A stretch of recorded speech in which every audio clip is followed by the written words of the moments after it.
కానీ పెట్టుకునేది నుదుటి పైన. విలువ ముఖ్యము కాదు, ఎక్కడ పెట్టుకుంటామో అనేదే ముఖ్యము. ఉప్పులాగా కటువుగా మాట్లాడేవాడు నిజమైన మిత్రుడు. చక్కెరలాగా మాట్లాడి మోసగించేవాడు నీచుడు. ఉప్పులో పురుగులు పడ్డ దాఖలాలే లేవు, తీపిలో పురుగులు పడని రోజే లేదు. ఏడుస్తూ ఈ లోకానికి అడుగెడతావు, ఏడుపుస్తూ లోకాన్ని వదిలి వెళ్ళిపోతావు. రమ్మన్న సమర్గంలోకి ఎవ్వరూ రారు, వద్దన్న చెడు మార్గాన్ని ఎంచుకుంటారు. పాలు అమ్మేవాడు ఇల్లు తిరగాలి, సారాయమేవాడి దగ్గరికే అందరూ వెళ్తారు.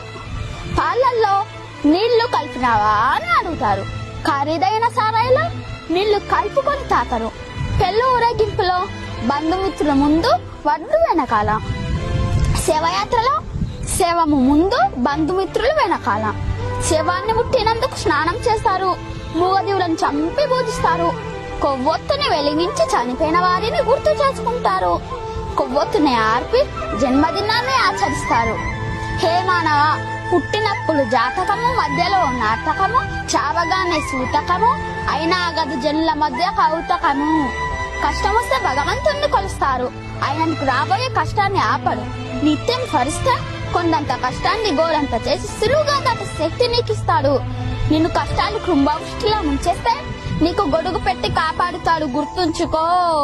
కొబ్బరి చెట్టు పెరిగే కొద్దీ పాత మట్టలు రాలిపోతాయి, జ్ఞానం కదిలే కొద్దీ తమ బల భేదాలు తొలగిపోతాయి. పుండు మానితే పులుసు అదే పోతుంది, పుండు మానకుండానే పులుసు పీకేస్తే పుండు తీవ్రంగా రక్తం కారుస్తుంది. జ్ఞానసిద్ధి అంచెలంచెలుగా కలాలి, ఆత్రపడితే లాభం లేదు. సముద్రమంత సమస్య ఉందని దిగులు పడకు, ఆకాశమంత అవకాశం కూడా ఉంది. తలెత్తి చూడు, ముందు నీపై నీకు నమ్మకం కావాలి. నీపై నీకు నమ్మకం నీకు బలం, నీపై అప్పనమ్మకం అవతలి వారికి బలం. నీ బలం ఎవ్వరికి తెలియకపోయినా నువ్వు బ్రతికేయచ్చు, కానీ నీ బలహీనత మాత్రం ఎవ్వరికీ తెలియనీయకు. నిన్నుగా బ్రతకనివ్వరు.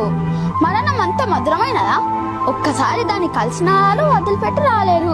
ప్రకృతికి కూడా అదంతా ఎంత పక్షపాతం. ప్రాణం పోయిన జీవులని నీళ్ళలో తేలుస్తుంది, అదే ప్రాణం ఉన్న జీవులను నీళ్ళలో ముంచుతుంది. నీ పరిసరాలను ఎంత శుభ్రంగా ఉంచినా నీకు అనారోగ్యం రావచ్చు. బుద్ధి అనే ఆసుపత్రులు, ఆలోచనలు అనే వైద్యులు నీ రోగాలను తగ్గించగలరు. వాటిని ఆరోగ్యంగా ఉంచుకో. నీ వెంట నీ ఇంటిని ఉండిని రోజు కడుగుతావు, నీ వెంట వచ్చే మనసును ఎప్పుడు కడుగుతావు. నిజాయితీ పనులు సింహం లాంటి వాళ్ళు. సింహం కూర్చోడానికి సింహాసనం ఎందుకు? అది ఎక్కడ కూర్చుంటే అదే సింహాసనం. నిజమైన నిజాయితీ పనులకు గుంపు అక్కర్లేదు.